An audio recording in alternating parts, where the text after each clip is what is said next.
talk about question number 9 of H.C. Verma, chapter number 4, the forces. पहले एक concept समझेंगे भाई इस क्वेश्चन की तरफ चलने से पहले। और कंसेप्ट क्या बोलता है कि भाई अगर ये अर्थ है, गिवन है अपने को, अभी मैं स्टेटमेंट की तरफ नहीं आ रहा, ये अर्थ का सरफेस है यहां पे और ये टोटली अर्थ को शो कर रहा है सर्कल, ठीक है। तो इसके सरफेस पे हम कहीं होते हैं यहां पे मान लिया, या कोई भी ऑब्जेक्ट होता है, तो हम नीचे की तरफ एक डाउनवर्ड फोर्स फील करते हैं हर टाइम, और वही फोर्स अपना वेट होता है अर्थ पे। क्या होता है अपना वेट, क्योंकि जो डाउनवर्ड फोर्स हम खड़े खड़े फील करते हैं वो फोर्स किसके इक्वल होता है, ma। और जब हम रेस्ट पे खड़े हैं तो नीचे की तरफ एक्सेलरेशन कितनी काम कर रही है, एक्सेलरेशन ड्यू टू ग्रेविटी के इक्वल। तो मैं a को क्या बोल सकता हूं, यहां पे g बोल सकता हूं। और जब a को g से रिप्लेस करते हैं, m ऐसे का ऐसा रखते हैं, तो यही फोर्स अपने वेट का काम करता है। किसका काम करता है, वेट का काम करता है। ये चीज आपने 9th क्लास में ऑलरेडी सीख ली होगी, क्लियर। अब इससे आगे बात करते हैं एक स्टेप, और एक स्टेप आगे की बात यह है कि जब हम यहां पे अर्थ के सरफेस पे इसकी g की वैल्यू कैलकुलेट करते थे, इस g की वैल्यू कैलकुलेट करते थे, तो वो 9.8 कैसे आई थी। याद करो वो g हमने 11th क्लास में अभी सीखा है, 9th में तो नहीं जिक्र हुआ था। 9th में भी हालांकि g निकालना तो सीख ही लिया था, और वो किसके बुलाया था, gm अपॉन में r स्क्वायर, क्लियर। और उसमें m क्या था, mass of the earth, r क्या था, radius of the earth, and g क्या था, 6.67 10⁻11, जो कि यूनिवर्सल ग्रेविटेशनल कांस्टेंट भी है। तो इन तीनों कांस्टेंट्स की वैल्यू पुट जब की थी तो 9.8 मीटर पर सेकंड स्क्वायर आया था, या नियरली इक्वल टू 10 आया था, जो कि वैल्यू हम हमेशा यूज भी करते हैं, ठीक है। अब बात आगे ये आई कि अगर मैं अर्थ से दूर जाता जाऊंगा तो इस r की वैल्यू में लगातार चेंज आएगा, ये वैल्यू चेंज होती जाएगी। यहां के लिए r तो ये था, यहां के लिए r ये आएगा, यहां के लिए r ये आएगा। सो स्मॉल g की वैल्यू भी क्या होती जाएगी, लगातार चेंज होती जाएगी। अगर मैं दूसरे वर्ड्स में बोलूं तो ये g acceleration due to gravity जो है, ये इंटेंसिटी ऑफ ग्रेविटेशनल फील्ड थी। क्या थी, इंटेंसिटी ऑफ ग्रेविटेशनल फील्ड थी किसी पॉइंट पे, इंटेंसिटी ऑफ ग्रेविटेशनल फील्ड, और जिसकी वैल्यू किसी पॉइंट पे क्या होती है, gm/r स्क्वायर। अर्थ का मास है, अर्थ के हिसाब से किसी पॉइंट पे अर्थ की इंटेंसिटी कितनी होती है, gm/r स्क्वायर। और ये r क्या है, उस पॉइंट की डिस्टेंस सेंटर से। जैसे इस पॉइंट की डिस्टेंस क्या थी सेंटर से, अर्थ के रेडियस के बराबर थी, तो इसलिए कैपिटल R लेते थे। लेकिन इस पॉइंट पे आपको इंटेंसिटी ऑफ ग्रेविटेशनल फील्ड पता करनी पड़ जाए तो इस R को आप ये ना लेके ये पूरा लेंगे, और ये क्या है, R + H, यानी ये H और ये क्या साथ में R, क्लियर है ये चीज। तो मैं यहां पे इस R को क्या बोल सकता हूं, इस R को हम R + H स्क्वायर बोल सकते हैं, इसमें कोई डाउट नहीं होनी चाहिए, क्लियर। तो किसी भी पॉइंट पे मैं अगर वेट निकालना चाहूं किसी बॉडी का, अगर मेरा वेट यहां पे mg है तो यहां पे mg नहीं रहेगा, क्योंकि यहां का g निकालने के लिए मेरे को ये फार्मूला नहीं बल्कि ये लगाना पड़ेगा। समझ में आई बात, gm/r + h का square. Is that clear? This was the concept that is to be used in this question number 9. So now let's move towards the statement of this question.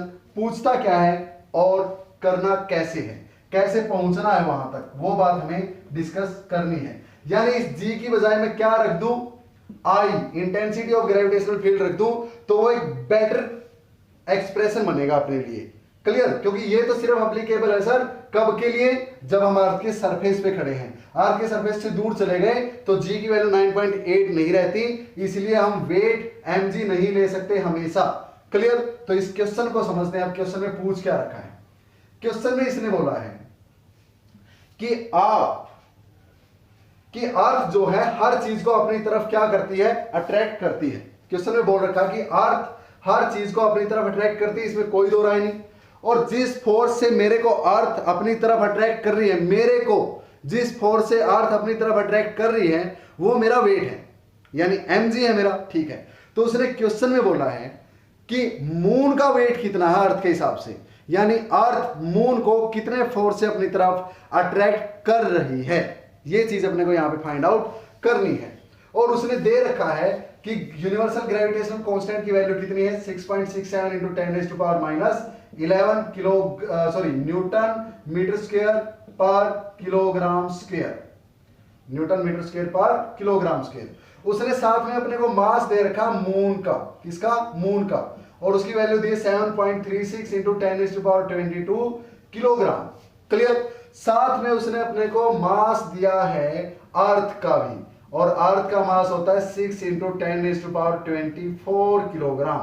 Is that clear. और उसने अर्थ से moon की distance between earth and moon वो उसने दी है 3.8 into 10⁻5 kilometre. Is that clear.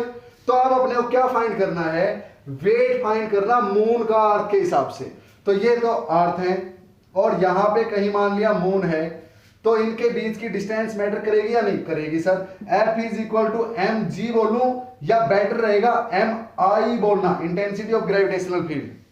ये concept हमने अभी समझा। तो मास किसका है, ये जिस बॉडी को अट्रैक्ट कर रही है अर्थ उस बॉडी का मास है। जैसे mg में मेरा मास था, है ना, मेरा अर्थ की तरफ फोर्स कितना है, वेट कितना है 700 न्यूटन। 70 तो मेरा m हो गया और g कितना हो गया 10, सो mg 700 आ गया था। यहां पे mg की बजाय mi लिखना बेटर रहेगा। So F is equal to m कितना है, किसका, मून का, दैट इज 7.36 into 10⁻22। ये गिवन है भाई, ये फिक्स वैल्यू नहीं होती, वेरी बुक टू बुक थोड़ा सा चेंज करके दे देता है, वेरी करता है, लेकिन अपने को ये लेके चलनी है, उसने दी है। तो इनटू में आई की वैल्यू याद करो क्या थी sir, GM by R plus H square, R plus H का स्क्वायर। याद है ये चीज। अब सुनो, R तो ये था और H ये था, तो R प्लस एच की वैल्यू ही दे रखी है उसने total. Centre to centre distance 3.8 into 10⁻5 दे रखी है, तो मैं ये हटा के डायरेक्ट 3.8 into 10⁻5 लिख सकता हूं।